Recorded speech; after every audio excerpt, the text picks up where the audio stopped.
अस्सलाम वालेकुम। हम लोग बेसिक बिलिंग के 9th बैच में आपको वेलकम कहते हैं। आज हम थोड़ी सी ओरिएंटेशन दे रहे हैं कि मेडिकल बिलिंग की फील्ड क्या है और उसमें अगर हम मेडिकल बिलिंग की फील्ड ज्वाइन कर रहे हैं तो उसमें हमारा स्कोप क्या होगा, हमारी आगे कैरियर की ग्रोथ क्या है। थोड़ी सी हल्की सी ओरिएंटेशन है, हम उसको देखते हैं। मेडिकल बिलिंग बेसिकली अगर हम उसको एक लेमैन की लैंग्वेज में कहें तो ये एक इस तरह का प्रोसेस है कि जिसमें हम क्या करते हैं कि जहाँ जितने भी ऑफशोर कंपनीज हैं डिफरेंट कंट्रीज के अंदर या हमारे एशियन कंट्रीज के अंदर ज्यादा जो है वो आउटसोर्स हो रही है। ये बेसिकली एक यूएस का बिलिंग प्रोसेस है। और यूएस में क्या होता है कि जिस तरह से हम लोग हमारे यहाँ होता है कि हम लोग डॉक्टर के पास जाते हैं, डॉक्टर का जो असिस्टेंट होता है उससे अपॉइंटमेंट लेते हैं, फी जमा कराते हैं और डॉक्टर को चेक कराते हैं। अब यूएस में ये कॉन्सेप्ट होता है कि मोर देन 80% लोग जो है वो इंश्योर्ड है, हेल्थ इंश्योरेंस लिए हुए हैं। और क्या होता है कि उनकी जो हेल्थ सर्विसेज है वो इंश्योरेंस कवर कर रही होती है। डॉक्टर ऑफिस में जाता है, कोई भी पेशेंट डॉक्टर ऑफिस में जाता है, अपनी बेसिक इन्फॉर्मेशन देता है, अपनी इंश्योरेंस की इन्फॉर्मेशन देता है। प्रोवाइडर ऑफिस में फ्रंट डेस्क पे जो बंदा बैठा हुआ है वो क्या करेगा कि उसकी इंश्योरेंस की एलिजिबिलिटी चेक करेगा। एलिजिबिलिटी वेरिफिकेशन का मतलब ये हुआ कि वो चेक करेगा कि जो सर्विसेज वो लेने के लिए आया है बंदा, उस सर्विस के लिए वो इस डेट ऑफ सर्विस पे एलिजिबल है कि नहीं, यानी कि आज के दिन में वो सर्विसेज कवर कर रही है उसकी इंश्योरेंस के नहीं कवर कर रही। ठीक है। उसके बाद जब एलिजिबिलिटी वेरिफिकेशन होती है, उसकी बेसिक इन्फॉर्मेशन, उसका डेमोग्राफिक लिया जाता है, फेस शीट, पूरी रजिस्ट्रेशन होती है उस बंदे की। और उसके बाद वो डॉक्टर के पास चला जाता है। डॉक्टर क्या करता है, डॉक्टर उसका चेकअप करता है, उससे उसकी बीमारियां पूछता है, उसकी शिकायत जितनी कंप्लेंट्स होती हैं वो पूछता है और उसकी ट्रीटमेंट करते हैं। अब हम मेडिकल टर्मिनोलॉजीज में क्या कहते हैं कि जितनी भी चीफ कंप्लेंट्स हैं जिनकी वजह से वो डॉक्टर के पास आया है, वो क्या हो गई, वो उसके इंटरनेशनल क्लासिफिकेशन ऑफ डिजीज, हम आईसीडीज बोलते हैं, या डायग्नोस्टिक कोड्स बोलते हैं उनको, जो आपकी चीफ कंप्लेंट्स हैं जिनकी रीजन की वजह से डॉक्टर के पास आए। और जो ट्रीटमेंट डॉक्टर आपको दे रहा है वो क्या है, आपके सीपीटी से। ठीक है। करंट प्रोसीजर टर्मिनोलॉजी, प्रोसीजर क्या हुआ है उसके ऊपर। अब जब ये आईसीडीज और सीपीटीज सारे जो होते हैं, डॉक्टर क्या करता है, उन चीजों को नोट डाउन करता है, डेट लिखता है जिसमें वो ये प्रोसीजर परफॉर्म कर रहा है, आईसीडीज और सीपीटीज लिखता है बिल में। वो मैनुअल भी हो सकता है कि उसके पास पहले ही एक लिस्ट मौजूद हो, तमाम बीमारियों की लिस्ट होती है, उसके बाद ट्रीटमेंट्स की लिस्ट। जो भी स्पेशलिस्ट होगा डेफिनेटली उसके पास उसी उसी तरह की बीमारियों से लोग आ रहे होंगे और उसी तरह की ट्रीटमेंट वो कर रहा होगा, तो उनको वो टिक या सर्कल कर देता है। और उसके बाद वो क्या करता है, वो बिल जो होता है वहां उसने डॉक्टर पेशेंट को चेक कर लिया और पेशेंट चला गया घर। समटाइम हम ये कहते हैं कि जो हमारे जितने भी विजिट्स होते हैं उनमें कोपे होती है। कोपे क्या होती है, एक स्मॉल अमाउंट होती है, छोटी सी अमाउंट होती है, टोकन पर्ची फीस जिसको आप कह सकते हैं, कि एक फिक्स होती है, ऑलरेडी डिसाइडेड होती है। हर दफा विजिट के ऊपर क्या होता है, पेशेंट पे करके जाता है। अगर वो पे करके नहीं जाता तो वो ओ करके जाता है। ओ करके जाने का मतलब ये है कि वो बाद में उसको पे कर लेगा, तो उसको हम बिल भेज देंगे। या आगे जाके हम जब पूरा रेवेन्यू का साइकिल पढ़ेंगे तो हमें मजीद एक्सप्लेन हो जाएगा कि ये क्या क्या चीजें होती हैं। अभी सिर्फ हम रेवेन्यू साइकिल को देख रहे हैं। अब क्या हुआ कि वो जो बिल था वो उसने क्या किया, डॉक्टर का काम खत्म, अब आके बिलिंग कंपनी का काम शुरू हो जाएगा। अब क्या होगा कि वो बिल जो है वो स्कैन करके भेज देगा किसको, जितने भी हमारे हैं बिलिंग कंपनी से। ठीक है।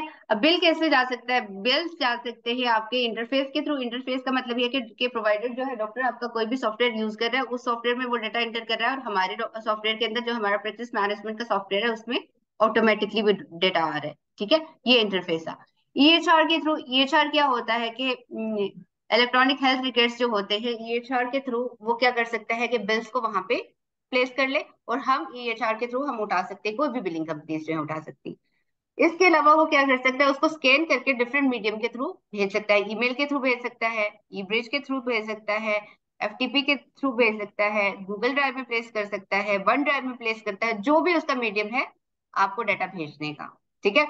अब हम बिलिंग साइकिल हमारे पास आ गया, बिलिंग कंपनी के पास आ गया। अब बिलिंग कंपनी ने क्या किया, बिलिंग कंपनी ने वो डाटा रिसीव किया, उसने पेशेंट का डेमोग्राफिक देखा। डेमोग्राफिक क्या है, फेस शीट है जिसके अंदर उसकी का नाम, डेट ऑफ बर्थ, उसका एड्रेस, फोन नंबर, उसके इंश्योरेंस की इंफॉर्मेशन, इस तरह की सारी इंफॉर्मेशन लिखी हुई है। ठीक है। हम जो हमारा ईएचआर होगा उसमें से इंफॉर्मेशन क्या करेंगे, अपने प्रैक्टिस मैनेजमेंट के सॉफ्टवेयर के अंदर एंटर कर देंगे।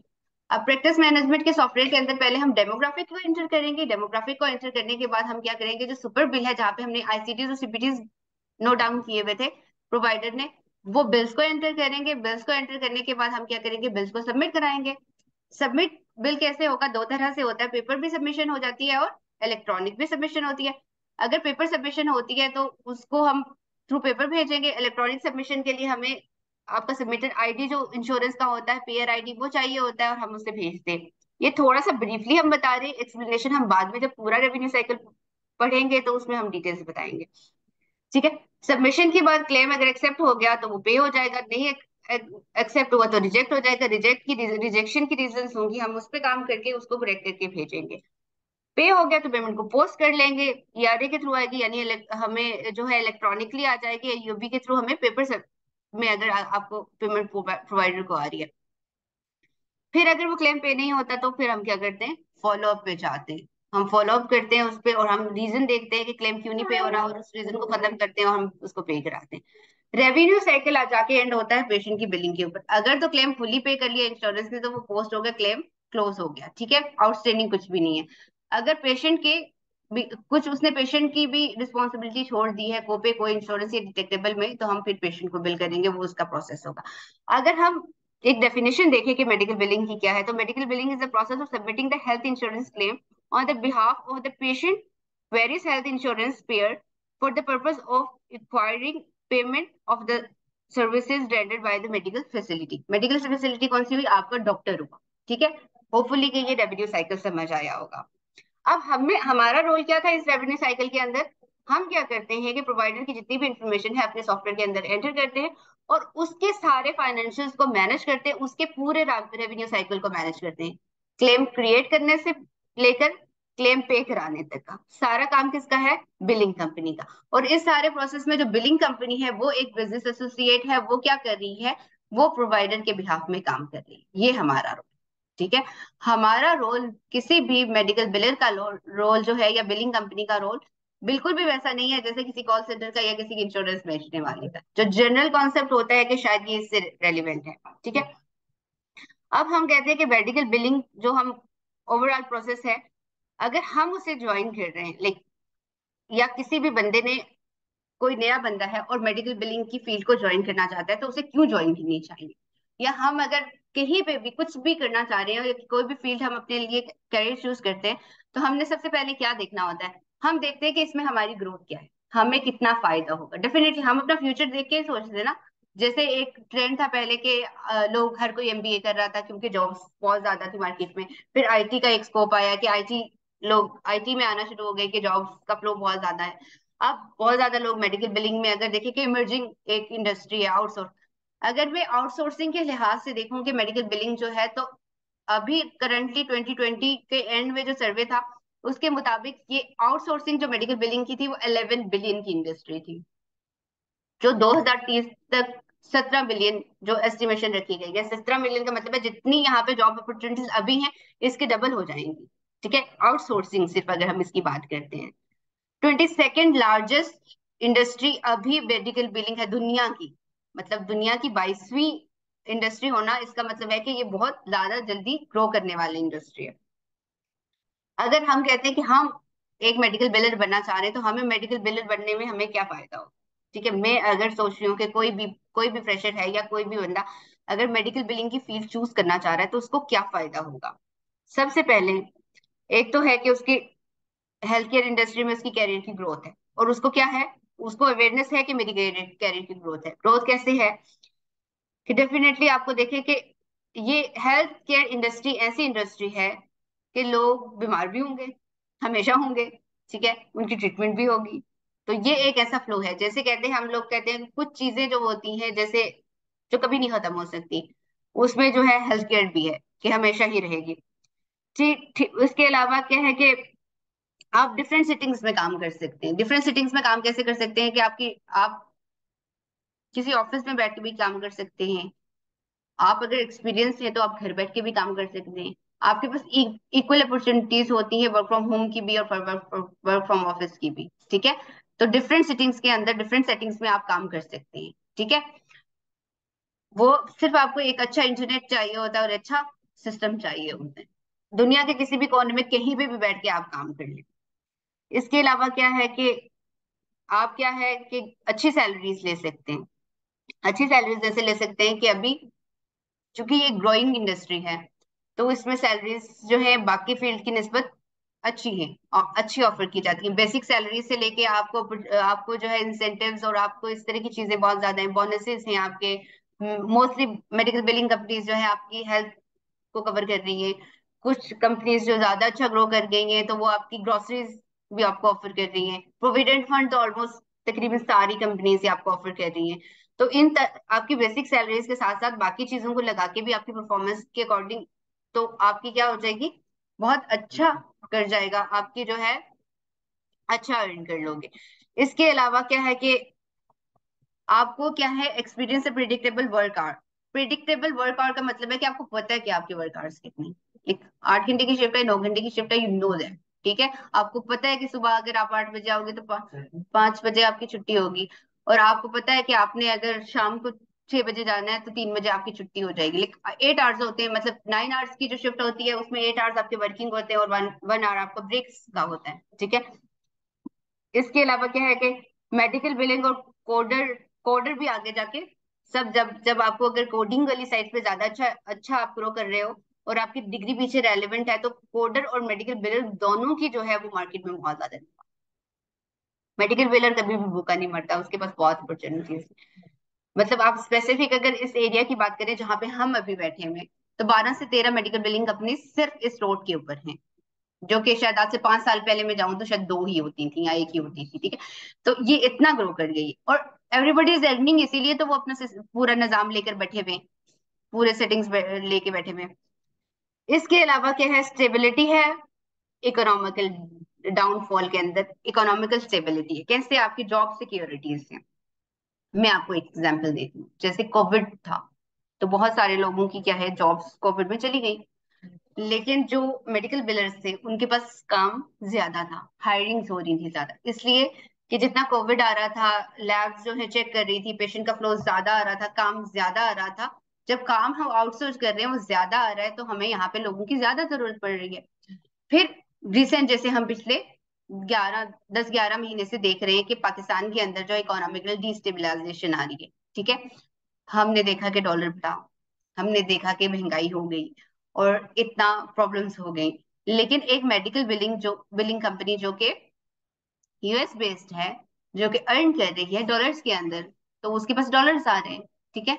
जितना डॉलर्स बढ़ रहे हैं इनको तो ज्यादा पैसे मिल रहे हैं। और अगर इनको ज्यादा पैसे मिल रहे हैं तो वो क्या कर रहे हैं, वो जो आपकी इन्फ्लेशन की वजह से आपका इन्फ्लेशन गैप बन रहा था, तो इन्होंने क्या किया, इन्फ्लेशन अलाउंसेस लगा दिए। तो वो जितना गैप बन रहा था आपका महंगाई की वजह से, उतना इन्होंने इंक्रीमेंट लगा दिए। तो एक तो जॉब आपकी स्टेबल है कि ये नहीं होगा कि इकोनॉमिकल डाउनफॉल हो रहा है तो आपकी जॉब चली जाएगी, जॉब भी स्टेबल है। दूसरा कि आप इस तरह की कंडीशन में बाकी इंडस्ट्रीज की निस्बत ज्यादा अच्छा अर्न भी कर लेते हो। ये एक जो हमारी एक्सपीरियंस की हुई एग्जाम्पल है कि ये हमने देखी है। फिर कि यहाँ पे क्या है कि मतलब करियर जब आप स्टार्ट कर रहे हो तो विद इन ईयर 2 इयर्स जो है आपकी ग्रोथ, प्रमोशंस और ज्यादा चीजें सीखने में आपकी परफॉर्मेंस के ऊपर है। ये एक ऐसी फील्ड है कि जिसके अंदर मैं अगर कह सकती हूँ कि बहुत मिनिमम ऐसा होगा कि बाइसनेस हो सकती है, ठीक है। मोस्टली हमें ज्यादा कंप्लेन होती है कि फलाना बंदा जो था फलाने का फेवरेट था इसलिए वो आगे चला गया, प्रमोट हो गया, उसकी ग्रोथ हो गई, बाकी हमारी फील्ड में है। लेकिन हमारी मेडिकल बिलिंग की फील्ड इस तरह से है कि जो भी बंदा काम कर रहा है ना, डॉक्टर के साथ अपने क्लाइंट के साथ काम कर रहा है, उसका काम अगर अच्छा है, उसकी जो जिस जिस अकाउंट को वो देख रहा है वो अकाउंट अगर अच्छा काम कर रहा है तो वो सबको नजर आएगा। कोई ये नहीं कह सकता कि किसी का कोई फेवरेट था, कोई किसी का रिश्तेदार था या कुछ ऐसा था, ऐसा कुछ भी नहीं होगा। क्योंकि आपका काम दिख रहा है ना, आपसे आपके बोलने से ज्यादा आपका काम बोलता है यहाँ पे। आप जितना खामोशी से बैठ के अपना काम करिए और आपका काम अच्छा, आपके काम के ऊपर अप्रिसिएशन है, आपकी चीजें पॉजिटिव हो रही है, टाइमली हो रही है, तो नजर आएगा। और जितना आपका अकाउंट स्मूथ जा रहा है उतना आपके लिए भी इजी है चीजें कि आपका वर्कफ्लो अच्छा जा रहा है, तो आप आराम से ग्रो कर सकते हो इसके अंदर। इसके अलावा क्या है कि हेल्थ केयर की, मतलब हेल्थ केयर इंडस्ट्री में डिफरेंट टीम में आप अपना रोल प्ले कर सकते हो। फिर क्या है कि एडवांसमेंट का हमेशा यह है कि there is room for the advancement. Advancement का रूम कैसे है कि बिलिंग इंडस्ट्री में मैनुअल से लेके ऑटोमेशन तक बहुत ज्यादा उसने दौड़ देके, एक दौर होता था कि सारी चीजें हम मैनुअल एंटर करते थे, एंट्रीज करते थे, लिखते थे चीजें। अभी आहिस्ता आहिस्ता चीजें ऑटोमेटेड हो गई हैं, चीजें खुद ऑटोमेटिक एंटर होने वाली चीजें आ गई हैं। तो एडवांसमेंट हुई है। फिर उसके बाद ये कि अगर मेडिकल बिलिंग इंडस्ट्री आप यूज कर रहे हो, आप एक as a wheeler he join कर रहे हो, तो बिलिंग के अंदर भी चार्ज एंट्री के लिए बहुत ज्यादा है कि चार्ज एंट्री जो कर रहा है उसमें फिर आगे जाके कोडिंग अगर उसकी अच्छी है तो कोडिंग की तरफ चला जाए, पेमेंट पोस्टिंग में अगर वो अच्छा है तो पेमेंट पोस्टर बन जाएगा, एआर में अच्छा है तो वो एआर स्पेशलिस्ट बन जाएगा। ठीक ठीक है। तो यहाँ पे भी आपके पास ये है, चॉइसेस हैं बहुत ज्यादा कि आप जिसमें अच्छे हो, जिसको जिसमें ज्यादा अच्छा इंटरेस्ट है, जिसको लगता है कि ये मेरी ग्रिप ज्यादा है, तो वो उसमें काम करे। इसके अलावा क्या चीज हो सकती है जी? और मेडिकल बिलिंग में सबसे ज्यादा मजेदार बात यह है कि इंटायरली आप ऑनलाइन ट्रेन हो सकते हो। ठीक है। ऑनलाइन ऐसे ट्रेन हो सकते हो कि बेसिक्स चीजें जैसे ऑनलाइन आप ये ट्रेनिंग ले रहे हो, उसके बाद प्रैक्टिकल चीजें आपको सिखाई जाएं, आप प्रैक्टिकल चीजों को करो तो कर सकते हो। ऑनलाइन ट्रेनिंग्स के सेशंस डिफरेंट होते हैं, सॉफ्टवेयर की ट्रेनिंग्स के अलग से होते हैं, बिलिंग के अलग से होते हैं। फिर जब आप किसी स्पेसिफिक प्रैक्टिस पे काम कर रहे हो तो उस प्रैक्टिस से रेलिवेंट प्रैक्टिस का मतलब कि कोई एक अकाउंट है, कोई स्पेशलिटी है डॉक्टर की, तो उससे अगर रेलिवेंट कर रहे हो काम, तो वो ज्यादा बेहतर तरीके से आप कर सकते हो। ठीक है। तो ऑनलाइन आप क्या हो सकता है कि बेहतर तरीके से सीख सकते हो ये चीजें। सैलरीज की हम पहले ही बात कर चुके हैं कि सैलरीज की हम एग्जांपल देते हैं कि हमारे यहाँ बिलिंग के अंदर सैलरीज क्या है। तो हम कहते हैं कि जो सैलरीज है, बेसिक सैलरीज जो है 25% लोगों की जो है 46,000 या इससे थोड़ी अबव की सैलरीज है। 50% लोग जो है ऑलमोस्ट 70,000 तक वो अर्न कर रहे हैं। 50% लोग जो है मेडिकल बिलिंग में, 75% लोग जो है वो 90s में जा रहे हैं, मतलब 80 से 90s के राउंड अबाउट में जा रहे हैं। और आपके 100% लोग जो है 100 के से अबव अर्न कर रहे हैं मेडिकल बिलिंग के अंदर। तो इतनी ज्यादा अगर आपकी सैलरीज आपको अच्छी मिल रही है, तो मेरा ख्याल है कि ये फील्ड चूज करने के लिए आपके लिए एक अच्छी चॉइस होती है। किसी भी बिलर के लिए बहुत अच्छी चॉइस होती है कि वो मेडिकल बिलिंग की फील्ड को चूज करे। तो ये बेसिकली हम लोग इस चीज को, अगर किसी को कोई क्वेश्चंस वगैरह करने हैं तो कर ले।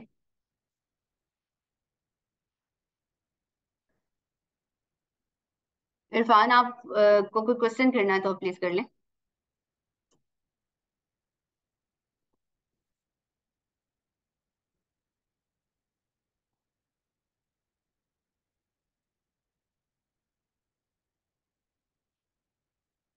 ये बेसिकली हमारी थोड़ी सी इंट्रोडक्शनरी क्लास थी। हमने कहा कि थोड़ा सा हम देख लेते हैं फील्ड के अंदर, उसके बाद हम लोग थोड़ा सा आएंगे। कुछ मैं प्लेस करूंगी गूगल के ड्राइव का जो लिंक है जहाँ पे मैं चीजें प्लेस कर रही हूँ, मैं दे दूंगी ग्रुप के अंदर, ताकि जो रोज के लेक्चर्स होंगे इनकी रिकॉर्डिंग्स भी और इनकी स्लाइड्स भी वहां पे अवेलेबल होंगी। उसके अलावा जो हम कल थोड़ी सी मैं दो और स्लाइड्स करूंगी प्लेस इसके साथ, वो है एक बॉडी स्ट्रक्चर, जो ह्यूमन बॉडी स्ट्रक्चर है वो है, और कुछ मेडिकल टर्मिनोलॉजीज है, इसलिए कि वो बस जस्ट ग्रो थ्रू करनी है। वो ऐसी चीज नहीं है कि मैं क्लास में बैठ के पढ़ाऊँ, वो बस गो थ्रू करेंगे, थोड़ा सा आपका माइंडसेट बनेगा कि मेडिकल टर्मिनोलॉजीज जो है हमारी बेसिक टर्मिनोलॉजी से थोड़ी सी डिफरेंट है। यूएस में जैसे कि हम लोग डॉक्टर कह रहे हैं, अपने डॉक्टर को कह रहे होते हैं, वहां पे हम प्रोवाइडर का वर्ड ज्यादा यूज कर रहे हैं। प्रोवाइडर हम डॉक्टर को कह रहे हैं, ठीक है। हम प्रोवाइडर ऑफिस या डॉक्टर ऑफिस किसको कह रहे हैं, उसका जो क्लिनिक की जो सेटअप बना हुआ है, ठीक है। फैसिलिटी हम वो वहां पे लोकेशन जो जो हॉस्पिटल या इस तरह की जगह है जहाँ पे वो बैठ के काम कर रहे, क्लिनिक है, हॉस्पिटल है, हम उसको फैसिलिटी बोल रहे हैं। इसी तरह से हमारी कोई टेक्नोलॉजी होती है, पेशेंट्स के लिए होती है, इन पेशेंट और आउट पेशेंट। ऑल्दो कि हम पाकिस्तान में भी इन पेशेंट आउट पेशेंट ही कहते हैं, जो ओपीडी में आ रहा है आउट पेशेंट है, जिसने आया अपना ट्रीटमेंट कराया और चला गया। हाँ जी, जी जी। बोलिए। मैम कंप्लीट कर लें, फिर मैं एक क्वेश्चन पूछना चाह रहा हूँ। पूछ लें आप। अच्छा मैम, मैं जैसा कि मतलब कि मैं तो न्यू हूँ मेडिकल बिलिंग में। मैं मेडिकल बिलिंग से मतलब मेडिकल कोडिंग में जा सकता हूँ, जैसा कि मेरी फील्ड है, 8-10 साल से मैं काम कर रहा हूँ मेडिकल, और मेरी ग्रिप भी है इसमें मेडिकल टर्मिनोलॉजीज पे। हम्म आपकी बेसिक डिग्री किस तो किस सब्जेक्ट के अंदर है? वैसे तो मैंने एमएससी की है पब्लिक न्यूट्रिशन में, लेकिन मैं हाँ, पैरामेडिक हूँ मैम। हाँ, हो सकता है कि आपको कोडिंग के अंदर आपका स्कोप हो, क्योंकि थोड़ी आपकी डिग्री भी रेलेवेंट बन बन जा रही है, बन सकती है ना। तो आप ऐसा करें कि जी बेसिक पहले बिलिंग की तरफ आए, क्योंकि बिलिंग में आपको ठीक है। चीजों को समझ आ जाएगी तो फिर आपको वो हेल्पफुल होंगी कोडिंग के लिए। क्योंकि आपका बैकग्राउंड ये जी वाला है तो आप बहुत इजीली जल्दी आप इन चीजों को भी कर लोगे। ठीक है मैम, ठीक है, बस मैंने यही पूछना था, बाकी तो मैंने आपका सारा लेक्चर कवर कर लिया। चलिए ठीक है, टेक्नोलॉजीज के लिए और थोड़ा सा मैं एक वो रखूंगी, ह्यूमन बॉडी की कुछ लाइफ रखूंगी, वो वैसे भी नो हाउ होगी आपको, बहुत इजी इजी सी चीजें हैं, बचपन में ही हम लोगों ने पढ़ी होती है साइंस के अंदर। थोड़ा सा आपका वो बनने के ठीक लिए कुछ टेक्नोलॉजीज मैं आपको बता रही हूँ जो हम लोग यूज करेंगे फ्यूचर में जाके। तो हो सकता है कि हम चूंकि बहुत ज्यादा फेमिलियर है उन टेक्नोलॉजी से, तो हमें थोड़ा सा समटाइम हम जब बात कर रहे होते हैं तो हम हमें ये ध्यान नहीं रहता कि आगे वाला बंदा बिल्कुल नया है और उसके लिए ये टेक्नोलॉजी नहीं है। तो इसलिए जो जो मुझे मेरे माइंड में अभी आती जाएंगी मैं आपको बताती जाऊंगी। बाकी हाफ एन आवर हम लोग उनको भी डिस्कस करते रहेंगे। ठीक है। जी हाँ, इंशाल्लाह। अब हम क्या बात कर रहे थे, इन पेशेंट और आउट पेशेंट की बात कर रहे थे। इन पेशेंट वो हुआ जो हॉस्पिटल में एडमिट हुआ, 24 आवर्स से ज्यादा उसने स्टे कर लिया। आउट पेशेंट वो हो गया जो ओपीडी में आया था, चेक कराया और घर चला गया, 24 आवर्स से कम उसने स्टे किया था। इसके अलावा हम लोग क्या करते हैं, टेक्नोलॉजी प्रोवाइडर मैंने आप लोगों को बता दिया। इसके हम मतलब इसी तरह की टेक्नोलॉजी, उसमें फिर न्यू और एस्टेब्लिश पेशेंट भी कहते हैं। नया पेशेंट वो है जो पहली दफा आया है या 3 इयर्स के गैप के बाद आया। ऑल्दो कि हम इन चीजों की डिटेल हाफ एन आवर जहां जहां हमारी स्लाइड्स रेलिवेंट होंगी हम पढ़ेंगे भी। 3 साल के गैप के बाद भी जो बंदा आया है वो न्यू पेशेंट ही कंसीडर होगा, क्योंकि 3 साल एक लॉन्ग टाइम है और उसके दरमियान मेडिकल कंडीशन बिल्कुल चेंज हो जाती है। ठीक है। 3 साल के दौरान जो बंदा हाफ एन आवर आता रहा है वो क्या है, वो आपका एस्टेब्लिश पेशेंट है। ये टर्मिनोलॉजी हम बहुत यूज करते हैं न्यू और एस्टेब्लिश पेशेंट के लिए। फिर हम लोग क्या टर्मिनोलॉजीज यूज करते हैं इसके लिए, ईओबीज और ईआरई की टेक्नोलॉजीज हैं, वो हम लोग पेमेंट के टाइम पे यूज कर रहे होते हैं, इलेक्ट्रॉनिकली जो आ रही है और पेपर में जो जो आ रही है टेक्नोलॉजीज। फिर हमारी को इंश्योरेंस और डिटेक्टेबल की टेक्नोलॉजीज हैं, वो भी मैं आगे एक्सप्लेनेशन मैंने डाली हुई है डिफरेंट उस स्लाइड्स के अंदर की, ये वाली क्या टेक्नोलॉजीज हैं। तो ये बेसिक्स टेक्नोलॉजीज जो है वो बहुत समटाइम्स हमें लगे। अभी तो मुझे लगता है कि मार्केट में कुछ टेक्नोलॉजीज यूज होना शुरू हो गए हैं, मेडिकल बिलिंग की अवेयरनेस बहुत ज्यादा हो गई है, लोगों को पता चल गया है कि फ्लो क्या है, काम क्या हो रही है। लेकिन अगर बैक चले जाए 5 साल पहले तो लोगों को बिल्कुल भी आइडिया नहीं था कि मेडिकल बिलिंग हो रही क्या है। जब किसी को बताते थे कि मेडिकल बिलिंग कंपनी में काम करते तो कहते क्या क्या कॉल सेंटर है, हाँ कॉल सेंटर है। फिर कहते नहीं, फिर कहते कि इंश्योर, जब हम उनसे कहते कि इंश्योरेंस कंपनी से, कहते इंश्योरेंस बेचते हो। तो वो वाली चीजें नहीं रही। अब थोड़ा सा ये है कि अवेयरनेस अच्छी हो गई है अब चूंकि, हाँ अब तो लोगों को आइडिया हो गया, अब तो लोग बाकायदा उसको एज अ करियर सोच रहे हैं, पीछे डिग्रीज ऐसी ले रहे हैं और शुरू से ज्वाइन कर लेते हैं चीजें ताकि उनकी ग्रोथ और बहुत अच्छी हो भी जाती है। बहुत सैलरीज बहुत अच्छी है, जॉब स्टेबिलिटी बहुत अच्छी है, चॉइसेस आपके पास बहुत अच्छी है। अच्छा काम कर लो फील्ड के अंदर, अगर अच्छा काम कर लो तो वैसे भी आपकी अप्रिसिएशन है, आप अपना नाम बना लेते हो इंडस्ट्री के अंदर। बिल्कुल, जैसे एजुकेशन की फील्ड है होगी, आपकी फूड इंडस्ट्री है होगी, लोग खाना तो खाएंगे भी, लोग बीमार भी होंगे। जैसे आपकी फार्मेसी, अगर आपने कोई कोई मेडिकल स्टोर शुरू कर दिया, फार्मेसी बना ली, तो वो भी आपकी चलेगी चलेगी। स्टेशनरी की शॉप बना ली, वो भी तो चलेगी चलेगी। उसी तरह फूड की कोई चेन ले ली, वो तो चलेगी चलेगी। उसी तरह से हेल्थ केयर इंडस्ट्री है, वो तो चलेगी चलेगी। उसने तो होना, उसने तो हर सूरत में होना है। आम हालात से लोग बीमार नहीं हो रहे तो तब भी आपके वेलनेस के विजिट्स होते हैं, लोग चेक हो रहे होते हैं, देख रहे होते हैं, वैक्सीनेशन हो रही होती है, इस तरह की। पेंडेमिक हो जाए खुदा ना खास्ता, ये इस तरह के बुरे हालात हो जाए तो उसमें वैसे लोगों के काम कम हो जाते हैं, लेकिन मेडिकल बिलिंग वालों के काम ज्यादा हो जाते हैं। तो ये तो चलेगा।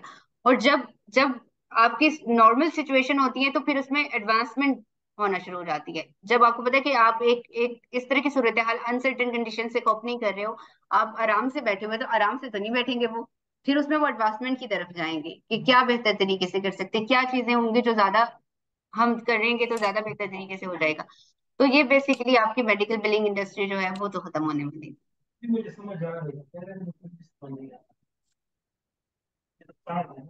हाँ, ये इजी है, ये बहुत इजी है, हर कोई कर सकता है इसको। सिर्फ आपका अपना इंटरेस्ट किसी भी फील्ड में, सिर्फ मेडिकल बिलिंग की फील्ड नहीं है, कोई भी जहाँ पे आप लोग कैरियर अपना स्टार्ट करोगे वहां पे सबसे ज्यादा है कि कंसिस्टेंट आप काम करो, कंटिन्यूसली काम करो और थोड़ा पेशेंट होके काम करो। आप अगर ऐसा है ना कि बार बार चेंज कर रहे हो चीजें, तो वो कंटिन्यूसली आपको काम करना है।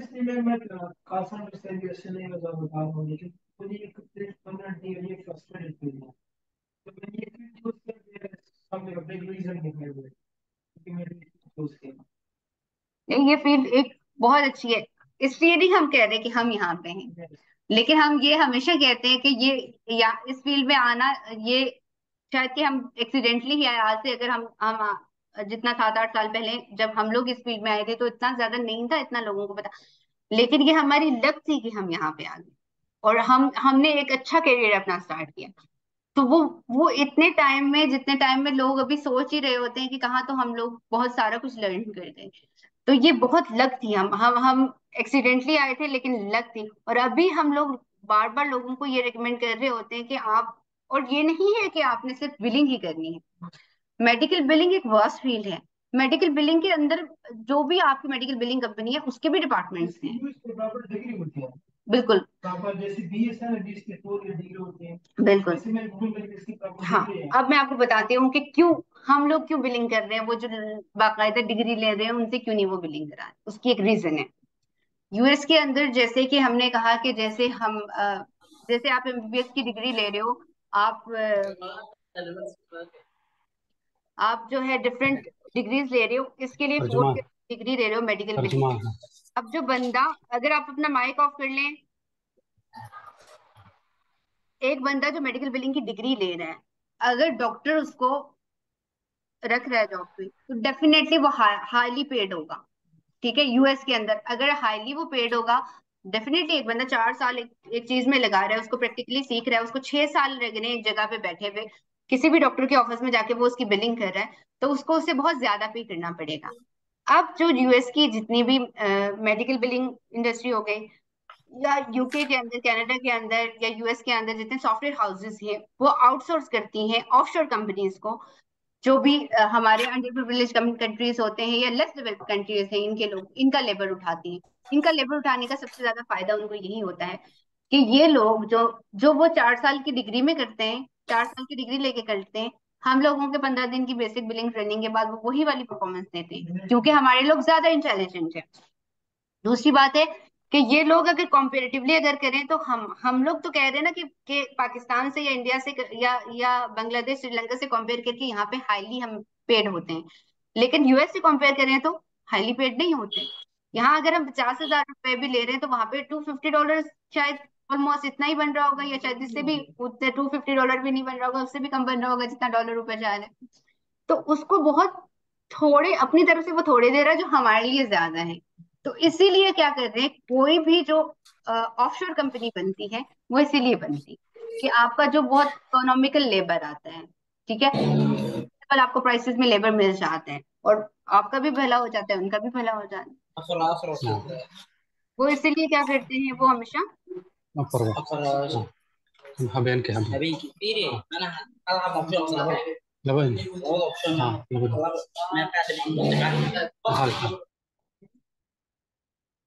माइक ऑन था। तो ये बेसिकली ये रीजन थी कि इसीलिए क्या होती है, ऑफशोर कंपनीज बनती हैं। ऑफशोर कंपनीज जो है वो इसी तरह से फायदा देती हैं।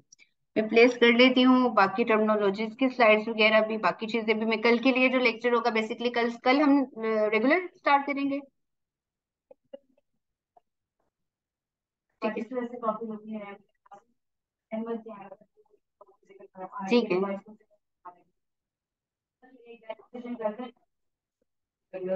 ठीक है,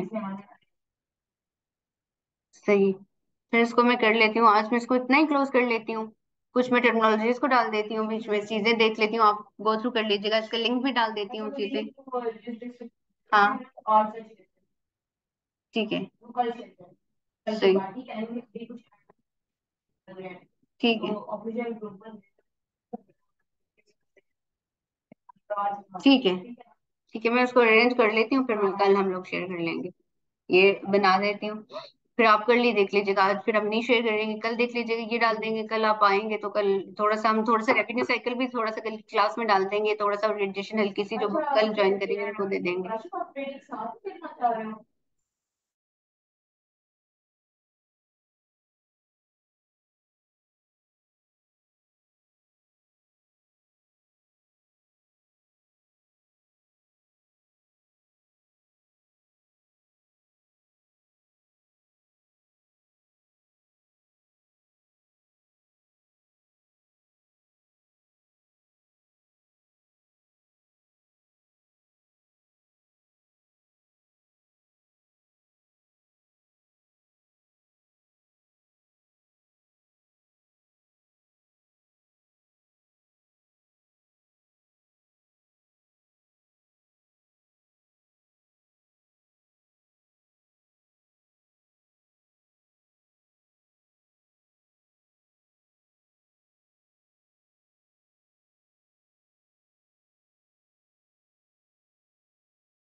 ठीक है, ऑनलाइन भी जो है वो मैं चीजें प्लेस कर रही हूँ। कल फिर हम थोड़ा सा कंटिन्यू कर लेंगे, 11:30 पे ही हम लोग कर लेंगे, तो एग्जैक्ट 11:30 पे भी हमारी क्लास शुरू हो जाएगी। इसको मैं आज की क्लास को इधर तक ही एंड करती हूँ। Thank you so much. किसी को क्वेश्चन करना है तो मैं माइक आपके खोल देती हूँ। कल भी मैम ऑनलाइन क्लास ले सकते हैं, कल असल हाँ। में ड्यूटी है। आपकी ड्यूटी कौन सी है और कितने टाइम की होती है? एक्चुअली मॉर्निंग है 3 बजे तक। अच्छा, तो क्या है ड्यूटी में सुन लेना, ऑनलाइन क्लास का क्या हेडफोन लगा के सुन लेता क्या? जॉब नहीं क्या नहीं, देते हैं आप? वो तो सुन सकते हैं, मैं वही पूछ रहा हूँ कि मतलब ऑनलाइन में सुन सकते हैं ना। जी जी, ऑनलाइन क्लास सुन सकते हैं। आपको लिंक शेयर कर लेंगे, आप सुन लीजिएगा। वैसे हम क्लास के बाद उसको प्लेस भी कर देंगे कल से।